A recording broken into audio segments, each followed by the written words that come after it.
Magandang gabi sa inyong lahat. Ako nga po pala si Ramon. Nagsimula ang lahat ng ito sa lumang orasan na minana ko mula sa aking lolo Isko. Si lolo ay hindi pangkaraniwang matanda. Mag-isa siyang namumuhay sa dulo ng baryo at malayo sa ibang kabahayan. Ang kanyang bahay ay napapalibutan ng malawak na damuhan at matatandang puno. Nakakabingi ang katahimikan sa lugar na ito, lalo na pag sasapit ang gabi.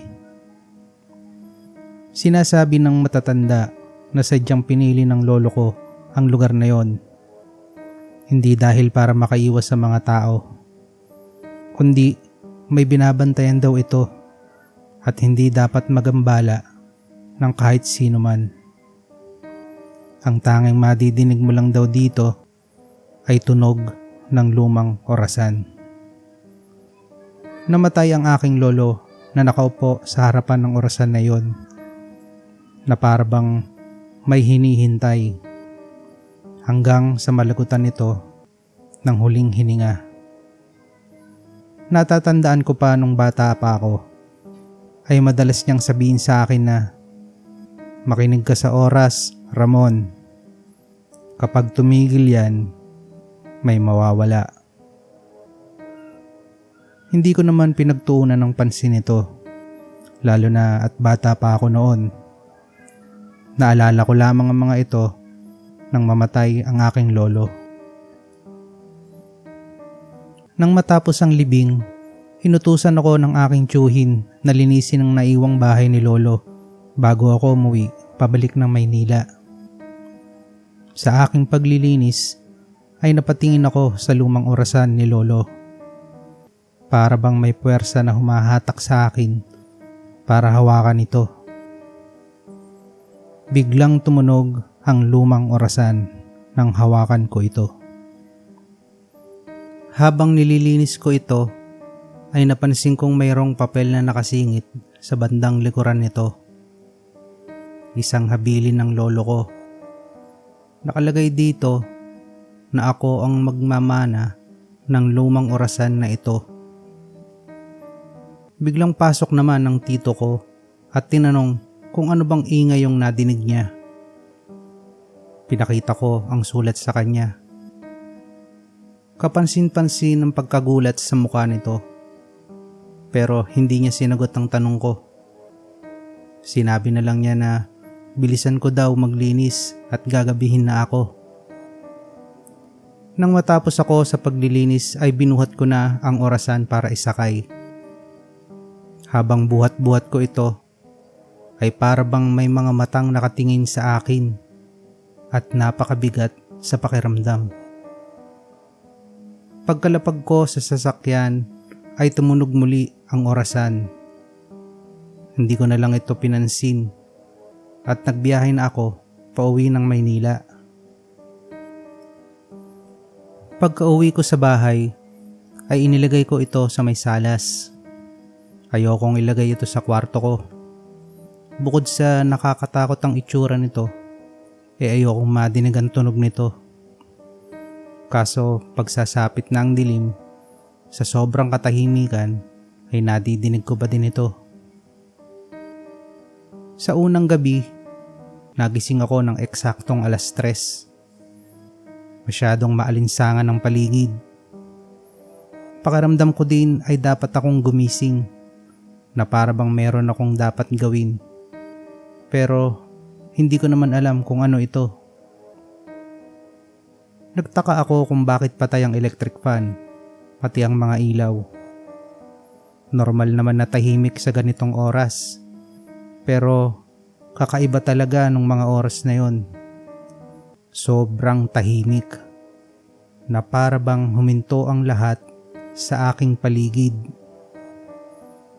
Lumabas ako ng kwarto para tignan kung ano ba ang nangyayari. Paglabas ko ay napatingin ako sa orasan.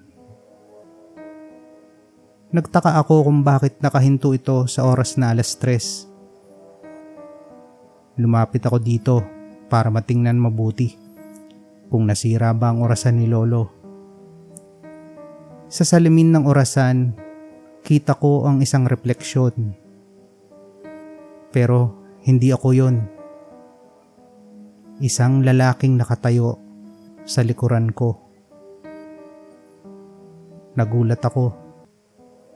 Isang matanda, payat at parang pamilyar sa akin ang itsura. Lumingon ako bigla sa likuran ko para tignan kung sino ba ito. Pero wala namang tao. Kailangan kong malaman kung ano ba talagang meron sa orasang ito. Kinabukasan ay pinuntahan ko ang aking tiyahin. Tawagin na lang natin siyang Tita Cora. Siya ang pinakamalapit kay Lolo Isko nung nabubuhay pa ito. Eksakto namang papalabas ng bahay ang tita ko nung dumating ako. Sinabi ko ang tungkol sa mga kakaibang nangyari kagabi. Hindi pa man din ako natatapos magsalita ay sinabi na agad nito na, "Ikaw na pala, Ramon, ang tagapagbantay." Tinanong ko kung ano ang ibig niyang sabihin at ano ang dapat kong bantayan. Sinabi niyang, sa oras na kailangan ko ng bantayan ang orasan, ay kusa daw ito mararamdaman ng aking katawan. Hindi daw ito isang simpleng orasan lamang. Ang pagtunog daw nito ay hudyat na may mamamatay. At ito din ang nagsisilbing gabay ng mga kaluluwang ito.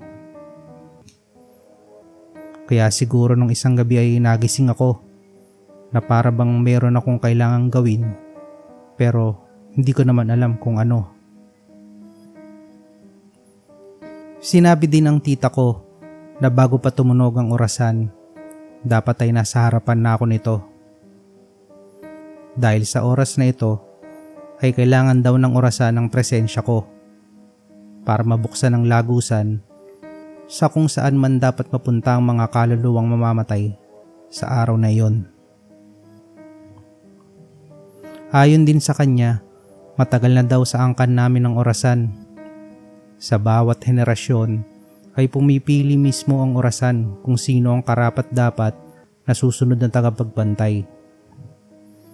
Kailangan daw magkaisang diwa ang orasan at ang kasalukuyang tagapagbantay para ganap na mapagdesisyonan ang magiging susunod na tagapagbantay.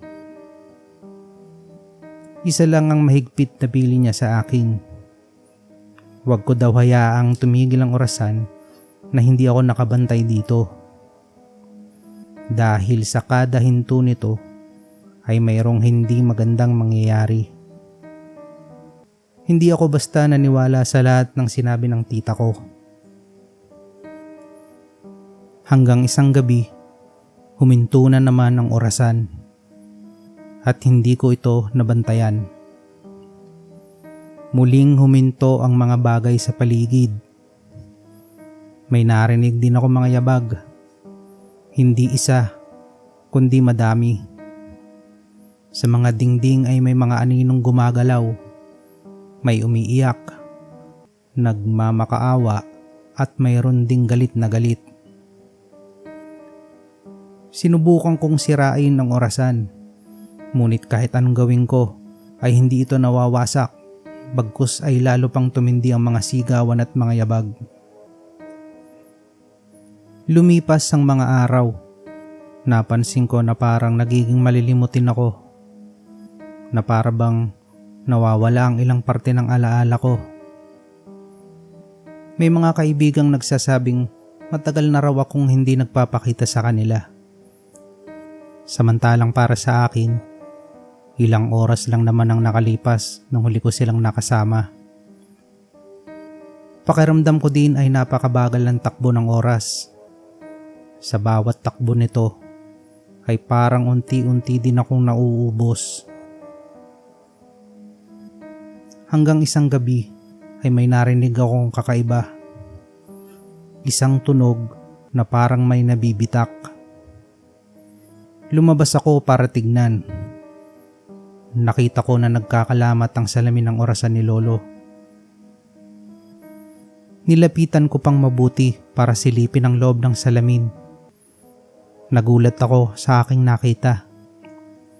Punong-puno ng mga mata at lahat ay nakatitig sa akin. Napaatras ako. Pero nanatili akong nakatayo sa harapan ng orasan. Pinagmasdan ko lang mabuti ang mga bitak at mata sa loob ng salamin. Pati ang bawat tunog nito ay mas lalong bumibigat kaysa dati. Napagdesisyonan kong labanan ang mga nangyayari. Kinagabihan, patulog na sana ako nang bumulahaw ang mga sigawan sa loob ng aking ulo. Mga tinig na sabay-sabay nagsasalita. Galit na galit at may nagmamakaawa. Tumayo ako at dali-dali kong pinuntahan ang orasan. Mas malaki na ang mga bitak nito. Para bang anumang oras ay bibigay na ito. Habang nakatitig ako sa salamin, biglang may nagpakita ng mga alaala sa aking isipan. Mga alaalang hindi naman sa akin. Mga eksena kung paano sila namatay. Punong-puno sila ng galit, kalungkutan at pagsisisi. Doon ay napagtanto ko na ang orasan ni Lolo ay isa din palang imbakan ng mga kaluluwa. Mga kaluluwang nakulong sa loob nito at hindi nakatawid ng matiwasay. Kaya pala sobrang bigat sa pakiramdam. At mas lalo pang bumigat dahil unti-unti na itong nabibitak. Nagpakita ang aking lolo Isko. Hindi siya ganong kalinaw. Parang hinahatak din siya pabalik sa loob ng orasan. Sinabi niya na buo ang paniniwala niya at magagawa ko daw ang hindi nila nagawang lahat bilang isang tagapagbantay. Kaya ako ang napili niya na magmana ng lumang orasan. Sa sinabing iyon ng aking lolo, napagdesisyonan ko na tapusin ang siklo ng lumang orasan. Muli kong nilapitan ng orasan para pigilan. Inalis ko ang takot at pag-aalinlangan sa aking sarili. Naging mahinahon ako sa pagkakataong ito.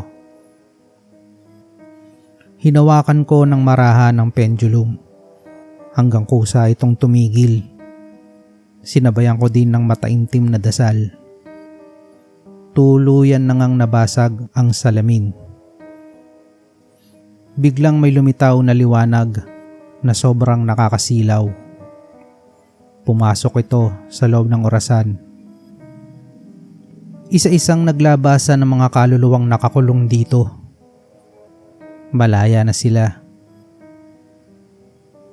Muling lumitaw ang aking lolo kasama ng lahat ng mga naging tagapagbantay ng lumang orasan at nagwikang, ang pinagsama-samang lakas na inipon naming lahat na tagapagbantay sa loob ng ilang dekada at ikaw na itinakda sa propesiya, ang ika-70 tagapagbantay na siyang tatapos sa lahat. Paalam sa iyo, Ramon. Yan ang mga huling salitang nadinig ko sa kanilang lahat bago sila tuluyang nawala kasama ng liwanag. Unti-unting nawala ang bigat ng aking pakiramdam na para bang may nahugot sa aking dibdib. Isa-isa ding bumalik ang aking mga nawalang alaala. Tapos na, sabi ko sa aking sarili. Napagpasyahan kong bumalik muli sa naiwang bahay ni Lolo Isko. At doon, iniwan ko ang pamanang kailanman ay hindi ko malilimutan, ang lumang orasan ni Lolo.